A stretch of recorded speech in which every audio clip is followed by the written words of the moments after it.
Ça fait très longtemps, mais c'était entre 89 et 90. À l'époque, si je me souviens bien, j'étais dans les Navetanes et j'ai été sélectionné chez les U19.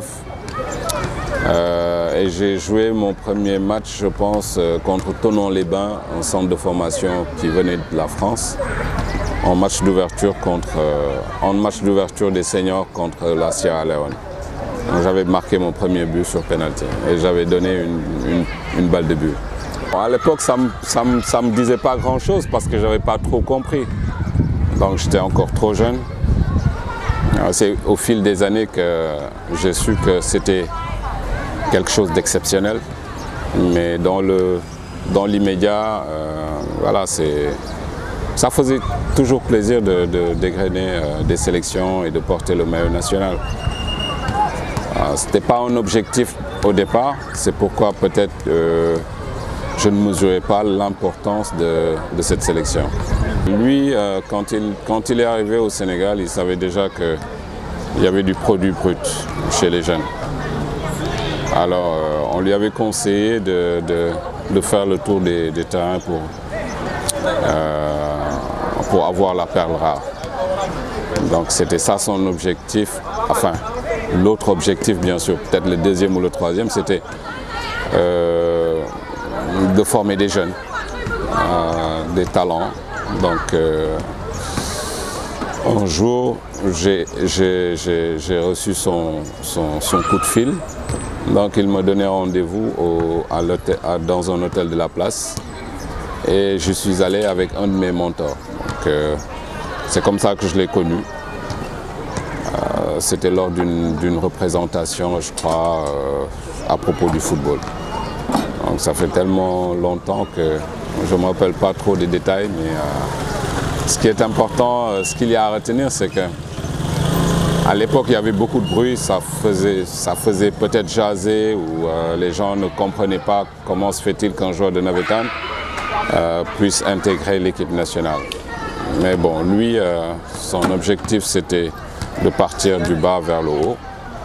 Et il disait partout que c'est un jeune talent et c'est un avenir. Peut-être que l'avenir lui a donné raison. C'était des moments de plaisir, mais de frustration aussi.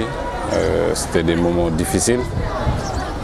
Déjà, c'était un plaisir de participer à une CAN. Tous les joueurs rêvent de ça. Donc, ça orne un peu le palmarès d'un joueur.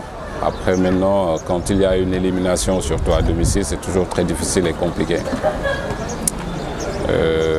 Voilà, c'est l'élimination qui a fait que ça a gâché un peu la fête. En parlant aussi de cette élimination, comme on dit, la suite, on la connaît, vous jouez un match de quart de finale face au Cameroun, un match que vous avez dominé plutôt. Ouais, et qu'on est. Dans toute la durée. Et à la fin, presque à la fin du temps réglementaire, vous prenez un but qui clôt le débat. Ah, un but méchant.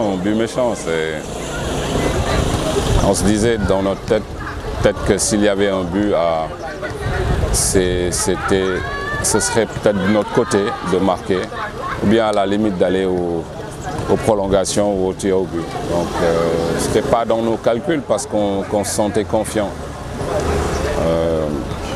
Mais bon, voilà, Dieu en a voulu autrement, donc il fallait encaisser et puis... je crois que ça a fait du bien, par la suite quand même. Parce que ça a permis à beaucoup de gens de savoir qu'à l'époque, c'est vrai qu'on avait des joueurs, mais je ne dis pas qu'on n'avait pas une équipe, mais quand même, on pouvait avoir mieux de par la sélection qui a été faite par le coach. Mais aussi ça a permis aux dirigeants de savoir qu'au Sénégal, il y avait du talent et qu'il fallait continuer à travailler. Oui, des souvenirs, il y en a. Le fait de connaître certains joueurs que j'avais l'habitude de voir juste à la télé, par exemple Bokandé, Tchernoyou, Maman Guessen, donc les superstars de l'équipe nationale. Déjà, ça, c'était c'était quelque chose d'extraordinaire. Après maintenant, j'ai beaucoup appris de ça. Par exemple, je sais que depuis cette CAN, jusqu'au moment où feu Jules François Bocandé il a arrêté sa carrière, chaque fois c'était il faut toujours se battre pour l'équipe nationale. Donc c'est quelque chose qui est ancré en nous et on ne le regrette pas parce que même quand on est dans nos clubs, à l'époque, notre objectif c'était d'être appelé en équipe nationale et d'être toujours prêt. Donc c'était une grosse motivation. Alhamdulillah. C'est pourquoi souvent quand je pense à cette élimination, mais derrière aussi, il y a de la satisfaction parce que là au moins on a gagné en expérience. C'est dommage que ce n'est pas tout le monde qui a eu à jouer cette CAN chez les locaux. Il y avait juste Alimal, Feu, Mohamed Mendy, Adolphe Mendy, Adama Cissé, Mamadou Mariam Diallo, Lamine Sagna. Donc voilà. Et c'était des joueurs qui avaient déjà une CAN dans leur palmarès. Donc j'étais avec Alimal, les tout nouveaux. Voilà. Bon, des regrets, il y en a aussi parce que je dis souvent que je regrette pour Claude Leroy parce que ça pouvait être pas le début d'une longue carrière, mais une longue carrière qui commençait avec le Sénégal. Gagner la CAN à domicile, donc ce qui augurait peut-être une longue carrière pour nous aussi, nous jeunes, nous les locaux, à aller plus loin dans notre carrière en équipe nationale. Tout le monde a fait des erreurs, aussi bien au niveau des joueurs, des entraîneurs que des dirigeants. Je crois que l'entraîneur, c'est lui le premier responsable d'une défaite, ça tout le monde le sait. Mais après, je sais qu'il regrette beaucoup de choses, c'est d'avoir choisi l'équipe du Sénégal plutôt que son équipe. Parce que cette CAN 92, on l'avait préparée pendant une année ou une année et demie où on a beaucoup voyagé, on passait beaucoup plus de temps en équipe nationale que dans nos familles. C'est regrettable parce que chacun se sentait concerné et en confiance pour la liste finale. Malheureusement, bon, il y avait beaucoup plus de pros que de joueurs locaux. Voilà, donc c'est ça qui est regrettable.